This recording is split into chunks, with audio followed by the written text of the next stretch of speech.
Hello again, everyone. In this lecture, we'll pick up where we left off last time with Voronoi polygons, sometimes called Thiessen polygons. By the end of this segment, you'll be able to describe how tins fit into the process of interpolation. We'll also discuss what tins are, and you'll be able to describe the uses for them, including 3D visualization and generating rasters, as well as describe how they're stored in ArcGIS. To start off, let's see how a tin is built.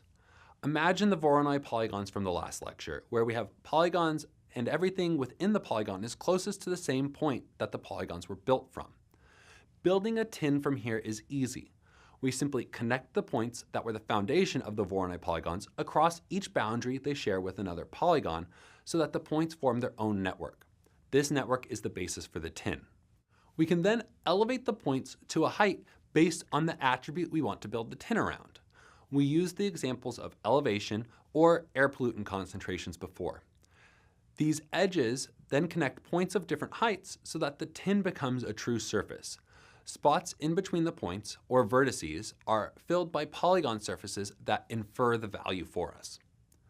Remember that this kind of surface is useful for interpolation.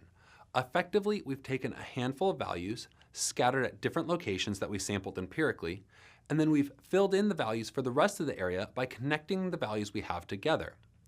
Again, there are other ways to do this, but tins are a good general purpose way to go about it. Some of the other methods involve more complex algorithms, and it's easy to get something that maybe looks good but isn't necessarily more accurate. The nice thing about using tins for interpolation is they're simple, and you know well where the values came from so that you can know whether the results you're seeing are because of true characteristics in your data or due to a weird interaction between your data and the algorithm performing the interpolation.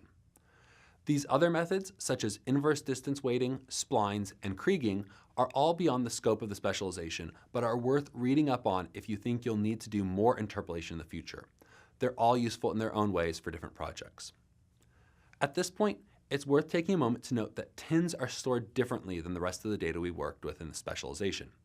They don't go in geodatabases, but instead are their own folders of information, which ArcGIS sees as a single dataset, similar to how it processes the many components of a shapefile as a single feature class, or the folder of a file geodatabase as a single geodatabase.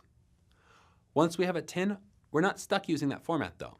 We can export it to a raster format since both continuously cover areas with information. There's a tool in ArcToolbox called Tin to Raster that manages that conversion. While tins are relatively limited in the analysis work you can do with them, once you convert them to a raster, you can use the normal suite of geoprocessing tools to analyze them. Lastly, tins are good for data visualization. You can view them as fully 3D surfaces using ArcScene, which we'll show you later in this lesson, and in ArcGIS Pro. Both pieces of software can turn the tin into a local elevation source, which means that they can display other data in 3 dimensions as if the tin represented the ground. You can also get a visual sense for the variations in your surface by looking at it in its 3D form and assessing it from different angles. Okay, that's it for this lecture. In this lecture, we talked about how tins are built by connecting the point sources of Voronoi polygons across the boundaries of the polygons to make a network. We also took a second to look at how tins can be used for interpolation, and then learned about tin storage, converting tins to rasters, and visualizing tins in 3D. Tins are a small piece of GIS, but are very useful, so go try them out and see if you can think of any uses for them. See you next time.